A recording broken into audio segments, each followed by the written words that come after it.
وقولوا قولا سديدا يصلح لكم أعمالكم ويغفر لكم ذنوبكم ومن يطع الله ورسوله فقد فاز فوزا عظيما. أما بعد. Ma'asyal muslimin wal muslimat rahimani wa rahimakumullah. Pertama-tama dan yang paling utama, marilah kita memanjatkan puji dan juga syukur kehadirat Allah Azza wa Jal atas segala limpahan nikmat yang Allah anugerahkan kepada kita yang begitu banyaknya, sampai Allah menyebutkan andaikan kita mau menghitung nikmat Allah tidak akan pernah bisa menghitungnya, karena Allah pernah mengatakan wa in ta'uddu nikmatallahi la tuhsuha, dan jika kalian menghitung nikmat-nikmat Allah tidak akan pernah bisa menghitungnya. Kenapa? Terlalu banyak ya nikmat yang Allah berikan kepada kita. Tidak ada sedikit pun nikmat yang kita rasakan ya melainkan datangnya dari Allah. Ya, sebagaimana Allah menyebutkan di ayat yang lainnya, wa ma bikum min nikmatin faminallah. Tidak ada sedikit pun nikmat yang ada pada kalian melainkan datangnya dari Allah, bukan dari siapa-siapa. Ya, Allah menuntut kepada hamba cuma satu, yaitu apa? Agar kita bersyukur kepadanya. Sudah, Allah tidak menginginkan kita membalas budi dengan Allah, tidak. Yang Allah minta adalah kesyukuran kita. Ya. Karena Allah menyebutkan bahwa dengan syukur inilah Allah akan menjaga nikmat, bahkan Allah akan menambahkan. Allah berfirman, wa idz ta'adzana rabbukum la in syakartum la azidannakum wala in kafartum inna adzabi lasyadid. Dan ingatlah tatkala Allah menyeru. Apa yang Allah seru? La in syakartum la azidannakum. Sungguh apabila kalian bersyukur, tentunya dengan sebenar-benar syukur, maka pasti kata Allah kami akan menambahkan nikmat kalian. Ya. Tapi sebaliknya, wala in syakartum, namun apabila wala in kafartum, jika kalian ingkar, inna adzabi lasyadid, maka sungguh siksaanku sangatlah keras, kata Allah ya. Nah, maka dituntut kita di sini bersyukur dengan sebenar-benar kesyukuran. Allah jaga, Allah tambah nikmat. Ya, yang kata para ulama seperti Al-Imam Ibnu Qayyim menjelaskan, rukun syukur ada 3. Seorang dikatakan benar kesyukurannya kepada Allah jika adanya pada dirinya 3 hal. Apa yang pertama? Al-i'tiraf bil qalb. Dia mengenali, meyakini dalam hati semua nikmat yang dia rasakan datang dari Allah, bukan dari selainnya. Gitu ya, bukan dari selainnya. Maka orang yang salah bersyukur, ya seperti Qarun, pernah dengar ya kisah Qarun. Qarun adalah orang yang kaya raya yang hidup di zaman Nabi Musa. Kekayaannya, jangan ditanya pokoknya. Ya, kunci gudangnya saja kalau dipikul orang-orang kuat, 5 orang, 7 orang, nggak mampu mereka. Nah, tatkala Qarun diingatkan tentang nikmat Allah, diingatkan untuk ibadah kepada Allah, ya apa kata Qarun? Innama utituhu an ilmi indi. Sesungguhnya aku mendapatkan nikmat ini karena kepandaianku. Ya, tidak menyandarkan kepada Allah, tapi apa? Justru dia menyandarkan kepada dirinya sendiri. Apa yang terjadi? Allah Subhanahu wa taala hilangkan nikmat itu. Dengan cara apa? Dengan cara yang sangat mengenaskan. Bumi Allah balik. Yang di atas menjadi di bawah dan sebaliknya. Sehingga apa? Terbenamlah Qarun dengan bersama harta-hartanya semua. Ya, sampai orang Purwokerto gali sumur dapat apa? Sendok. Harta karun. Itu ya. Jadi sejarah, jadi masya Allah. Itu yang pertama. Qarun diantaranya ini, di dalam hatinya tidak meyakini nikmat dari Allah. Kemudian yang kedua, syukur itu dengan apa? At-talaffuz bil lisan, dia menyebutkan dengan lisannya.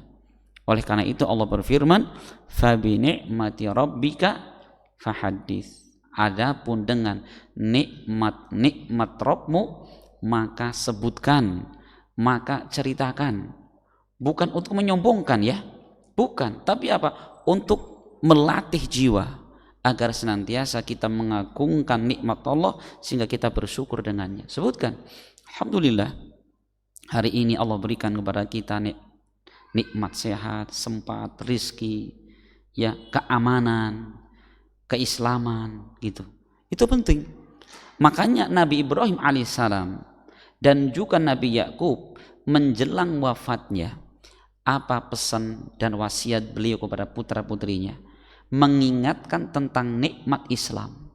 Allah berfirman, wa wassa biha Ibrahimu banihi wa Yaqubu ya baniya innallaha astafa lakumuddin. Ingatlah kata Allah tatkala Nabi Ibrahim berwasiat kepada putra-putrinya, demikian juga Nabi Yakub. Apa pesannya? Innallaha astafa lakumuddin. Sesungguhnya Allah telah memilihkan untuk kalian agama Islam ini. Masya Allah. Bahasanya apa? Allah pilihkan untuk kalian. Tidak sembarang orang, tidak semua orang mendapatkan nikmat Islam ini. Maka apa kata beliau? Fala tamutunna illa wa antum muslimun. Jangan sekali-kali mati melainkan dalam keadaan muslim. Itu Pak.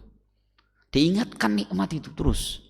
Ya, alhamdulillah hari ini kita masih punya rumah. Alhamdulillah hari ini aman. Dan seterusnya. Sebagai bentuk apa? Syukurnya kepada Allah. Adapun yang ketiga, syukur itu akan benar dengan apa? Kita mempergunakan segala nikmat yang ada untuk apa? Mentaati Allah. Ya, mentaati Allah, bukan sebaliknya. Punya nikmat malah dipakai itu maksiat kepadanya. Makanya Nabi Muhammad SAW di antara kebiasaan beliau ibadah di waktu malam. Saking panjangnya, saking lamanya beliau berdiri sampai kakinya bengkak-bengkak. Maka Aisyah saat itu mengatakan, ya Rasul, alaysa qad ghafarallahu ma taqaddama min dambika wa ma ta'akhkhar ya Rasul. Bukankah dosa-dosamu ya telah dijamin oleh Allah, diampunkan baik yang telah lalu maupun akan datang? Kan gitu. Ngapain ngoyo-ngoyo amat? Toh andikan berbuat dosa diampunkan, surga udah jaminanmu. Apa jawaban Nabi? Subhanallah. Beliau mengatakan, afala akunu abdan syakura. Apakah tidak boleh aku menjadi hamba Allah yang selalu bersyukur? Coba. Jadi Rasul memaknakan ibadah yang beliau lakukan sebagai apa? Bentuk kesyukurannya kepada Allah. Nah ini dikatakan para ulama 3 rukun syukur. Apa yang pertama? Kita mengenali, meyakini dalam hati. 2, ucapkan dengan lisan. Alhamdulillah, ini semua datang dari Allah. Dan yang ketiga apa? Mempergunakan segala nikmat yang ada untuk mentaati Allah. Itu hakikat kesyukuran kepada Allah. Ya, wallahu a'lam bishawab. Maka Bapak sekalian, maka taklimnya kita ini ya, kita menyempatkan waktu untuk belajar ilmu agama, hakikatnya sebagai rasa syukur kita kepada Allah dengan nikmat berupa Islam. Ya, karena keislaman seseorang ini akan semakin kuat, akan semakin terjaga dengan apa? Dengan kita mempelajari Islam itu sendiri. Ya, maka kita lihat Pak, siapa orang yang paling gampang dibayar keislamannya? Orang yang minim ilmu, ya kan? Berani enggak? Orang-orang non-muslim, misionaris, mereka datang ke kaum muslimin, para ulama mereka, enggak berani mereka. Siapa yang mereka caplok? Orang-orang pinggiran yang jarang pengajian, tahu agama cuma dari nenek moyang, gitu Pak. Ya kan gitu. Karena memang Rasul menyebutkan di dalam sebuah hadis diriwayatkan Imam Muslim. Beliau mengatakan, la tazalu ta'ifatum min ummati zahirin alal haq la yadurruhum man khadalahum wala man khalafahum hatta ya'ti amrullah. Akan senantiasa ada sekelompok dari umatku ini yang mereka tetap kokoh dan tegar di atas kebenaran. Orang-orang yang menyelisihi, orang-orang yang memusuhi tidak membahayakan mereka sedikit pun. Nah, pertanyaan kita, kelompok siapa ini? Ya, maka Imam Ahmad bin Hanbal beliau mengatakan illam yakunu ahlal hadis fala adri manhum. Kalaulah mereka bukan ahlul hadis, bukan ahli ilmu agama, aku tidak tahu siapa itu mereka. Berarti apa? Orang punya ilmu, Pak. Mereka akan dimusuhi, dicaci maki, macam-macam, nggak pernah mundur. Selama dia tahu ilmunya itu kebenaran, terus akan berjalan. Subhanallah ya. Maka Bapak sekalian, itulah makanya dari zaman ke zaman orang yang belajar ilmu agama dialah orang yang paling kokoh ya ketika terjadi fitnah badai di mana-mana.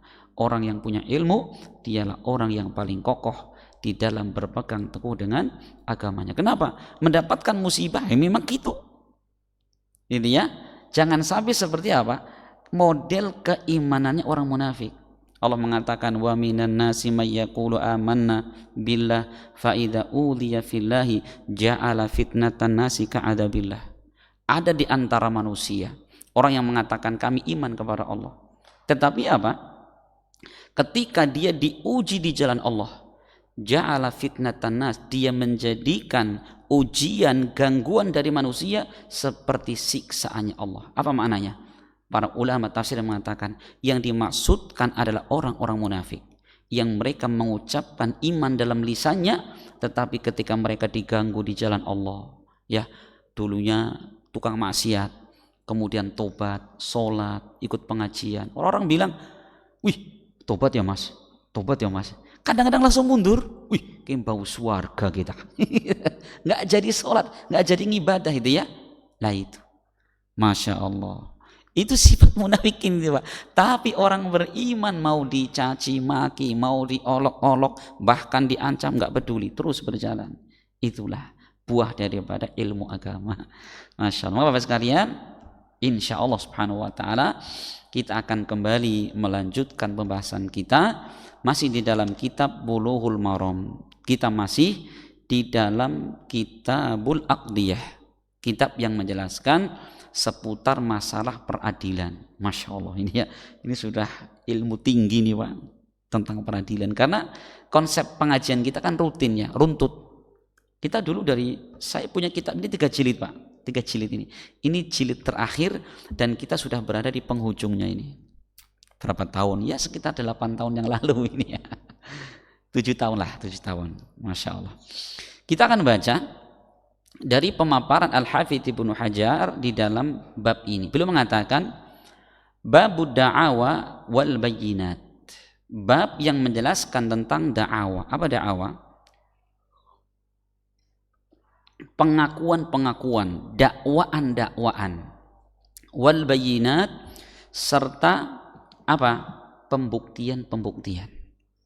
Jadi di dalam persidangan gitu ya, di dalam peradilan kan ada yang mendakwah, ngaku-ngaku kan, ngaku-ngaku, dan ada pihak yang apa, dan dia si pengaku ini apa kewajiban dia? Mendatangkan bukti.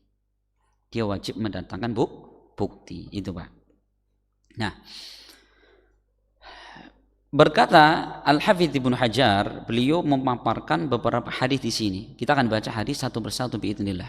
Kata beliau, An Ibni Abbasin radhiyallahu anhuma anna nabiyya sallallahu alaihi wasallam qala, dari Abdullah ibn Abbas bahwasanya Nabi sallallahu alaihi wasallam beliau bersabda, lau yu'ton nasu bidakwahum ladda'a nasun dima'a rijalin wa amwalahum walakin al-yaminu 'alal mudda'i 'alal mudda'a 'alaihi muttafaqun alaih.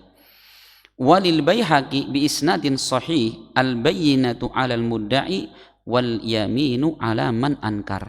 Artinya kata Nabi, lau andaikan yu'ton nasu bidakwahum, setiap orang dia diberi ya semua yang dia dakwakan, yang dia akui.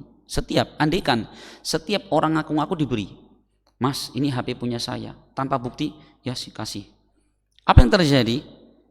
Ya, ladda'ana sudima arijalin wa amalahum, niscaya apa, orang akan ngaku-ngaku dakwa apa, nyawa orang lain atau harta mereka, iya kan?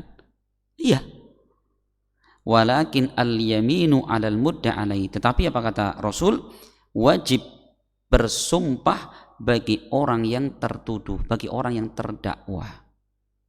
Di dalam riwayat Imam Baihaqi dengan sanad yang sahih, Rasul mengatakan al-bayyinatu 'alal mudda'i wal yaminu 'ala man ankar.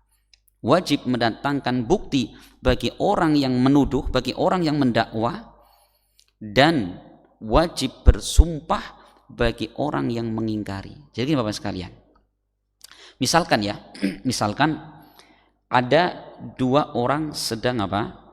Dia sedang bersengketa, sedang sama-sama mengaku ini punya saya loh, ini punya saya loh, gitu ya, ya kan? Nah, kan gitu. Contoh misalkan ada orang bawa apa, misalkan ya barang apalah, HP atau apa gitu, atau misalkan meja gitu ya, di rumah dia ada meja, tiba-tiba ada orang datang, mas saya ambil meja saya, loh kok tiba-tiba diambil, gitu kan nggak mungkin. Nah makanya kata Rasul, bagi orang yang dia mengaku-ngaku tadi, wajib apa, wajib mendatangkan bayyinah. Apa bayyinah? Bayyinah kalau istilah para ulama itu bisa macam-macam bukti ya, bisa dia mendatangkan saksi, buktinya saksi, atau dia bersumpah di situ, gitu ya, dia bersumpah demi Allah ini punya saya, gitu loh, atau dia apa, bawa orang, ini pak saksinya pak, gitu loh. Nah kalau ternyata dia sudah ngaku-ngaku, ternyata orang yang dituduh tadi, orang yang di rumahnya ada meja, tidak, ini punya saya, dia mengatakan bagaimana kewajiban dia? Kewajiban dia adalah bersumpah. Dia mengatakan, sumpah demi Allah ini meja punya saya, ini meja punya saya. Maka bagaimana seorang hakim? Siapa yang dimenangkan kasusnya? Yang dimenangkan adalah orang yang bersumpah tadi. Selama, perhatikan, selama bahwa orang yang ngaku-ngaku di awal itu mereka tidak mampu mendatangkan bukti yang lebih kuat. Contohnya apa? Ini apa, kwitansi pembeliannya, ini pembeliannya, ini saksinya, gitu ya. Tokonya iya pak, bener nggak? Tolong datang ya jadi saksi, betul pak, tanggal sekian bulan sekian saya jual barang ini kepada pak ini, fotonya masih ada misalkan, gitu ya. Nah, mungkin hakim apa, ngetok palu ini punya bapak, dan belum pernah ada transaksi bahwa si bapak yang di rumahnya ada meja ini dia beli dari si orang tersebut misalkan. Nah ini bapak sekalian, masya Allah. Jadi dalam hadis yang mulia ini, masya Allah, ada beberapa faedah yang dapat kita ambil.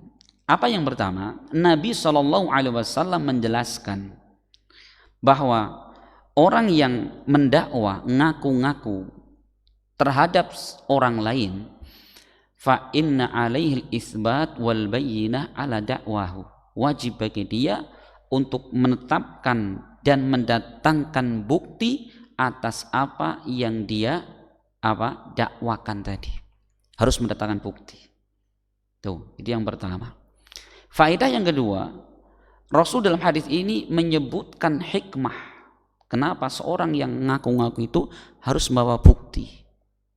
Ya, hikmahnya apa? Hikmahnya agar seseorang itu asal ngaku sehingga apa? Dia bisa memakan harta orang lain tanpa hak. Gitu ya. Makanya kejadian dulu. Jadi yang di zaman Utsman bin Affan pernah kejadian, Pak. Jadi ada terjadi sengketa. Jadi persengketaan ini tidak harus bentuknya barang. Bisa bentuknya adalah apa? Transaksi jual beli. Jadi kisahnya gini, Pak. Abdullah ibn Umar, beliau pernah menjual barang kepada seseorang. Jual barang, transaksi jadi sudah, maka terjadilah tukar menukar. Uang dibawa Ibnu Umar, barang dibawa pembeli, sudah berpisah. Begitu sudah sama-sama pulang, ternyata apa? Pihak pembeli dia merasa dirugikan. Kenapa? Barang yang dibeli ada cacatnya. Dalam syariat boleh Pak, kita beli barang ternyata barangnya cacat, maka di situ ada istilah khiyar al-aib, hak pilih karena ada aib kerusakan pada barang. Ternyata barangnya rusak di situ. Akhirnya pembeli datang kepada Utsman bin Affan sebagai khalifah, ya Pak Utsman, Khalifah Utsman, saya mengadukan ya kepada hakim tentang apa? Transaksi jual beli di antara kami. Akhirnya Pak Utsman mendatangkan Ibnu Umar. Kemudian yang mendakwa ditanya, "Pak, apa yang Anda dakwakan?" "Ya, saya beli barang dari Ibnu Umar, ternyata barangnya cacat. Ini buktinya." Bapak bukti? Bapak bukti ya? Nah, sudah. Kemudian Ibnu Umar mengatakan, ditanya, "Gimana Ibnu Umar? Apakah Anda ya menyepakati bahwa barang yang Anda jual itu cacat?" Beliau mengatakan, "Tidak. Tidak mungkin saya jual barang dalam keadaan cacat," kata beliau. Maka kata Utsman bin Affan, "Maka sekarang tinggal satu. Kalau Ibnu Umar engkau bersumpah dengan membawa nama Allah, maka transaksi akan berjalan, yaitu barang tidak bisa dikembalikan. Tapi kalau Anda tidak mau bersumpah, bagaimana? Ya sudah, otomatis transaksi batal." Ternyata Ibnu Umar tidak mau bersumpah. Apa alasan beliau? Apakah beliau karena tahu barang cacat? Tidak. Ibnu Umar tidak mau membawa nama Allah, terlalu besar Pak. Hanya mempertahankan sejumlah uang dengan membawa nama Allah. Bagi orang beriman terlalu berat itu. Akhirnya Ibnu Umar tidak mau bersumpah dan Utsman bin Affan ngetok palu, tok, maka Pak, akad dinyatakan gagal. Uang dikembalikan, barang dikembalikan. Masya Allah ya. Ini jadi seorang hakim seperti itu Pak. Dia akan memutuskan sesuai yang dia dengar. Ternyata pihak Ibnu Umar tidak mau bersumpah, ya sudah. Nah gitu. Ini Bapak sekalian, Masya Allah. Ya. Jadi itu Bapak sekalian, itu tentang apa? Yang pertama. Nah, kemudian faedah yang berikutnya, yang ketiga, apa yang dimaksudkan dengan bukti itu? Ya, menurut para ulama muhaqqiqin, jadi orang yang mendakwa dia harus membawa bukti. Apa bukti di situ? Gampangnya kata Ibnu Qayyim, bukti itu ismun likulli ma'abanal haq wa adharahu, yaitu nama untuk semua perkara yang bisa menjelaskan dan menampakkan hak tersebut, bahwa ini betul-betul punya saya. Seperti dia berhasil mendatangkan saksi syarat-syaratnya sudah disebutkan apa kemarin. Saksi ini bukan syarat sudah sebutin ya kemarin, bisa mendatangkan saksi. Atau yang kedua, dia bisa menjelaskan tentang apa? Tentang indikasi-indikasi, korinah. Seperti di dalam apa namanya, seorang ngaku-ngaku dia kehilangan barang. Gini Pak, di dalam Islam ada istilah yang namanya luqotoh. Apa luqotoh? Barang temuan. Jadi barang yang bernilai, mau emas, perak atau uang, ya, dia tertinggal atau hilang, kemudian ditemukan orang, itu namanya luqotoh Pak. Nah, orang yang mendapati harta luqotoh, apa kewajiban dia? Adalah yang pertama, dia menjaga harta itu. Kedua, kewajiban dia mengumumkan selama setahun. Jadi umumkan Pak, siapa yang hilang itu. Berapa lama? Fase pertama sepekan minimal, sepekan setiap hari diumumkan. Habis itu mungkin boleh dia sebulan sekali, ya, pas hari ramai orang diumumkan di situ. Kalau sudah setahun nggak ada yang ngaku, boleh dimiliki oleh si penemu tadi Pak. Setahun Pak, jangan HP Rizky nomplok. Apa maning sing apa kejatuhan HP keton wong iki, Rizky nomplok. Itu bukan nomplok Pak, nyuri dengan itu ya. Masya Allah gitu. Nah, jadi seorang yang menemukan barang Pak itu, dia ngasih pengumuman, jangan dikasih spesifikasi. Telah ditemukan sebuah dompet, warnanya coklat, mereknya Ardiles, isinya ini, jangan gitu. Nanti semua orang datang, iya Pak saya hilang dompetnya, ya udah ngerti warnanya isinya ini gitu kan ya. Jadi caranya pengumumannya gini, telah ditemukan sebuah dompet. Nah udah titik, ya kan? Nanti yang ngaku Pak, saya dompetnya hilang. Oh ya, warnanya apa Pak? warnanya hitam. Bukan Pak. Nah, Bali pulang gitu ya. Yang kedua, Pak cek kehilangan dompet. Iya. Warnanya apa? Hitam. Ya. Isinya apa Pak? Isinya KTP ini. Atas nama siapa? Fulan. Oh bukan. Gitu loh Pak. Gitu ya. Itu namanya bukti. Nah ternyata kalau ada orang datang, saya hilang dompetnya. Gimana ciri-cirinya? Satu, warnanya hitam, isinya dompet, KTP, ada jumlah uang dan surat-surat ini. Apalagi itu ya, di sebelah atas ada bekas coretan. Itu ya, misalkan betul dikasihkan. Gitu loh Pak. Itu namanya si ngaku-ngaku tadi dia membawa bukti. Makanya gitu, kalau orang menemukan barang harus cerdas, jangan ngumumin di foto barang sekali isinya. Keliru itu Pak. Semua orang ngaku nanti. Makanya dikisahkan dulu Pak, di kota Mekah di musim haji ada seorang kakek-kakek tua. Dia kehilangan barang Pak. Kehilangan barang. Ya. Kemudian ditemukan seorang pemuda. Begitu pemuda ini menemukan barang, ya, diumumkan setiap hari sampai sepekan. Tapi tidak ada orang yang ngaku Pak. Akhirnya si pemuda ini pesan, Pak, Bu, tolong nanti kalau ada orang cari barang, tolong hubungi rumah saya, kasih alamatnya. Iya, setelah tidak lama kemudian ada kakek-kakek datang ke situ ngaku kehilangan barang. Bu, Pak, ada yang dengar nggak orang yang menemukan barang? Iya, kemarin diumumkan cuman nggak ada yang ngaku. Rumahnya dikasih alamatnya. Sehingga si kakek ini datang ke rumahnya Pak. Begitu ke rumahnya disambut dengan baik, Masya Allah. Akhirnya ditanya, Pak, barang Bapak apa? Saya kehilangan permata. Iya betul. Isinya kisarannya berapa, beratnya berapa gram? Sekian puluh gram. Tempatnya pakai apa Pak? Pakai kantong warna ini. Bagaimana cara ngikatnya Pak? Coba diapal itu sama si yang menemukan. Cara ngikatnya demikian. Ambil barangnya. Ini Pak punya Bapak bukan? Memang dia yang punya.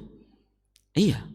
Akhirnya si Bapak ini langsung ngambil uang sekepok di sini, saking gembiranya. Itu mahal sekali Pak, tapi pemuda ini nolak Pak. Oh enggak, saya enggak mau ini.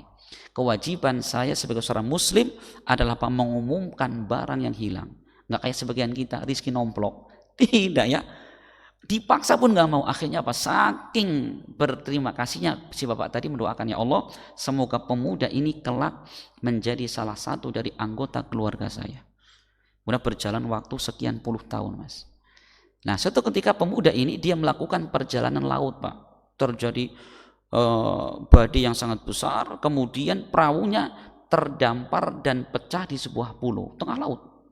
Akhirnya pemuda ini cari pertolongan, sampai ada kampung di dalam, masuk kampung itu. Nah, di situ ada musola kecil, dia minta izin tinggal di situ. Gitu ya. Ternyata kampung situ muslim banyak, cuman mereka buta huruf Al-Qur'an. Sehingga pemuda ini ngajarkan satu persatu orang sampai hampir satu kampung setelah sekian tahun bisa mahir membaca Al-Quran. Akhirnya tokoh masyarakat mikir, ini kalau pemuda pulang kampung, kita nggak ada yang ngajari. Gimana caranya? Kita ikat pemuda ini pakai rantai petambang Pak. Jangan pakai gadis kampung, pakai bunga desa Pak. Akhirnya ditawari, Mas gimana mau nikah dengan anak sini, dia orang kaya, udah nggak punya orang tua aja, nggak apa-apa. Begitu dipertemukan cocok Pak. Nah terjadi akad nikah. Di malam pertama ada keanehan Pak. Begitu masuk kamar, istrinya lepas jilbabnya, suami perhatian bukan ke istri yang mana-mana, yang dilihat adalah kalungnya Pak. Kan istrinya nanya, Mas ngapa sih dari tadi ngeliat leher saya terus? Kata suaminya, kok saya kayak kenal kalung ini. Perhatikan, karena dia dulu pas nemu betul-betul dipahami gitu loh. Warnanya ini, ada hiasannya ini gitu. Emang kenapa? Akhirnya si istrinya cerita, dulu bapak saya pernah cerita pas musim haji kehilangan kalung, ditemukan pemuda dan berdoa. Apa kata suami? Itulah saya. Subhanallah, sekian puluh tahun lamanya Allah pertemukan. Gitu ya. Subhanallah. Nah itu yang kita ambil di situ Pak. Orang ketika ngaku-ngaku, dia wajib mendatangkan bukti, ya, korinah atau indikasi barang itu punya dia. Nah ini Bapak sekalian, Masya Allah ya, wajib dia mendatangkan bukti. Ya, kemudian Bapak sekalian,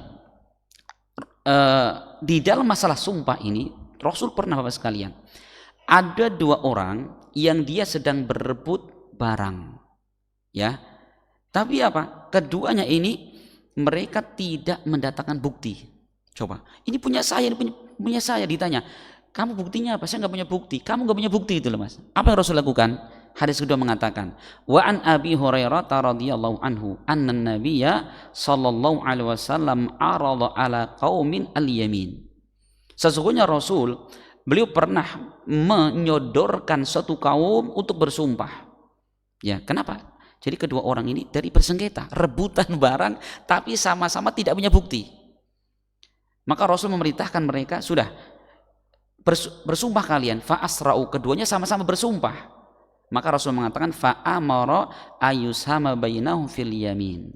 Kemudian Rasul memerintahkan orang dua tadi untuk apa? Diundi. Jadi siapa yang keluar namanya, dia yang bersumpah. Kemudian barang ini milik orang tadi. Ya, siapa yang mau bersumpah? Akhirnya salah satu bersumpah, kemudian yang dimenangkan perkaranya orang bersumpah tadi.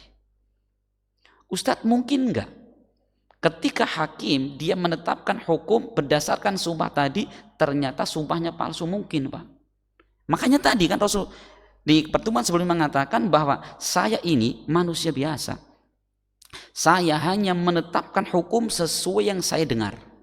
Maka barang siapa yang dia merasa aku menangkan perkaranya padahal bukan hak dia, ingat, hakikatnya aku telah memutuskan untuknya potongan dari api neraka, jangan kamu ambil itu, gitu ya. Maka dituntut apa? Ketakwaan. Nah, gitu Bapak sekalian, karena ancamannya dengan neraka. Nah, hadis berikutnya Pak, ini mengancam bagi orang yang mereka berkampangan sumpah untuk apa? Memenangkan perkara. Kita baca. Wa an Abi Umamah al-Harithi anna Rasulullah sallallahu alaihi wasallam qol, Rasul bersabda, man iqtata'a haqqa mri'in muslim biyaminihi faqad aujaballahu lahun nar wa harrama alaihil jannah. Kata Rasul, barang siapa yang dia mengambil bagian hak seorang muslim dengan sumpahnya dia, perhatikan, dia berani bersumpah walaupun dusta, yang penting untuk mendapatkan sejumlah harta. Apa kata Rasul? Faqad aujaballahu lahun nar, sungguh Allah mengharuskan dia mendapatkan neraka. Wa harrama alaihil jannah, dan Allah haramkan untuknya surga. Ini, perhatikan ya, karena dalam Islam di akhirat kelak tidak ada sesuatu yang tersembunyi, samar, tidak ada. Di hadapan Allah terang benderang, gitu loh, gitu ya. Maka sampai ada yang mengatakan, qala lahu rajul, ada orang mengatakan, ya Rasul, wa in kana syai'an yasiran, ya Rasul, apakah andikan perkaranya kecil? Rasul mengatakan, wa in kana qaliban min arak, walaupun benda yang dia ambil dengan sumpahnya itu hanyalah ranting dari pohon arak, pohon siwak, kata Rasul. Andikan itu yang mereka pertahankan dengan sumpah palsu, apa kata Rasul? Neraka untuknya, Allah haramkan untuknya surga. Ini menunjukkan apa? Dosa besar, Pak. Ada apa tidak? Banyak. Kenapa mereka begitu gampangnya bersumpah? Bahkan Al-Quran taruh kepalanya, walaupun gak disyariatkan ya. Di dalam Islam, sumpah tertinggi apa? Dengan menyebutkan wallahi atau tallahi atau billah. Tidak ada sumpah lebih besar daripada itu. Ustaz, bagaimana kalau sumpah dengan Al-Quran taruh kepalanya? Wallah alam, dapat dari mana itu? Itu ya, nggak ada di kalangan para sahabat bersumpah dengan Al-Quran taruh kepalanya, nggak ada Pak. Sumpah itu demi Allah, sudah, itu tertinggi itu Pak. Gitu ya. Ini jadi orang yang dia bersumpah palsu untuk mendapatkan, mengambil bagian dari harta orang lain, maka bagaimana? Dia pasti mendapatkan neraka, gitu ya, dan diharamkan untuknya surga. Ustaz, apakah maknanya berarti mereka keluar dari ibadah Islam? Tidak mesti Pak. Jadi gini Pak, kita di dalam menggabungkan dalil-dalil, dikatakan tidak masuk surga, diharamkan tidak akan masuk surga, wajib neraka, gitu ya. Itu maknanya Bapak sekalian, jika dia orang beriman, maka maksudnya apa? Dia tidak akan masuk surga secara langsung Pak. Karena masuk surga kata para ulama ada dua. Ada yang masuk surga secara langsung, langsung surga. Siapa mereka? Orang beriman yang menjalankan ketaatan, menjauhi kemaksiatan, langsung nggak punya dosa ibaratnya. Yang pertama. Yang kedua, ada orang yang masuk surga tapi apa? Mutaakhiron, akhirnya nanti. Itu siapa? Orang beriman yang dia berbuat maksiat seperti ini, sumpah palsu untuk mendapatkan harta orang lain.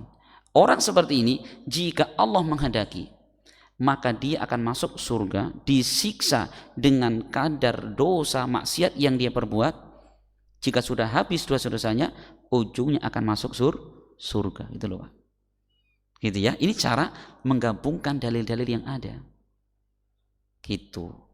Ya, menggabungkan dalil-dalil yang ada. Jadi itu akidah Ahlus Sunnah di dalam memahami orang muslim yang melakukan dosa besar. Emang ada Ustaz dalilnya Ustaz? Ada orang masuk neraka kemudian keluar lagi, ada. Di antaranya hadis yang diriwayatkan Bukhari Muslim, datang dari Abdullah ibnu Mas'ud. Rasul pernah mengatakan, wallahi inni la a'lamu akhiran nas khurujan minan nar akhiran nasi dukhulal jannah. Demi Allah, kata Nabi, aku mengetahui orang yang terakhir keluar dari neraka dan dia manusia terakhir masuk ke dalam surga. Siapa dia? Wa huwa rajulun yakhruju minan nari habwan. Itu seorang yang dia keluar dari neraka dalam keadaan merangkak. Terus dia merangkak, lari menjauh dari neraka. Terkadang masih terkena percikan neraka, terkadang dia berdiri kemudian tersandung dan terjatuh, tapi terus lari dari neraka. Begitu sudah merasa aman dari neraka, dia lihat belakang, lihat neraka dan mengatakan, tabarakalladzi najjani minki, maha suci Allah yang telah menyelamatkanku dari engkau wahai jahanam. Kemudian orang lari terus. Dalam kondisi seperti itu, Allah mendatangkan pohon. Coba, orang biasa di neraka, lihatnya api, dengarnya teriakan, tangisan, lihat tiba-tiba lihat pohon. Di bawahnya ada air ngalir lagi, coba. Maka orang yang tadi mengatakan, ay Rabbi wahai Allah, udnuni anhu li astadilla bidilliha wa ashraba min ma'iha. Ya Allah, tolong dekatkan aku ke pohon itu agar aku berteduh di bawahnya dan minum dari airnya. Allah mengatakan, ya ibnu Adam, ya manusia, apakah andikan aku berikan ini engkau minta yang lain? Aku berjanji ya Allah enggak minta yang lain, kata orang tadi. Akhirnya apa? Allah persilahkan dia berteduh di pohon tadi, masya Allah, dingin, segar, sambil minum airnya, seludup, seruput, segernya luar biasa, Pak. Kemudian apa? Dalam kondisi seperti itu Allah datangkan pohon yang kedua, lebih indah dari sebelumnya. Dia nggak sabar, ya Allah, ini lebih awik, lebih apik dan yang kita. Ya Allah, saya nggak sabar minta yang itu loh. Tadi udah janji, kata nggak minta, tapi ya Allah betul saya nggak sabar. Tapi lagi-lagi Allah Maha Rahman, Maha Rahim, mempersilahkan orang tadi minum dari pohon tadi, minum di situ berteduh. Kemudian apa? Allah datangkan pohon ketiga yang berada di pintu surga, lebih indah dari sebelumnya. Dia minta lagi, ya Allah, ini terakhiran, betul ya Allah, ini terakhiran.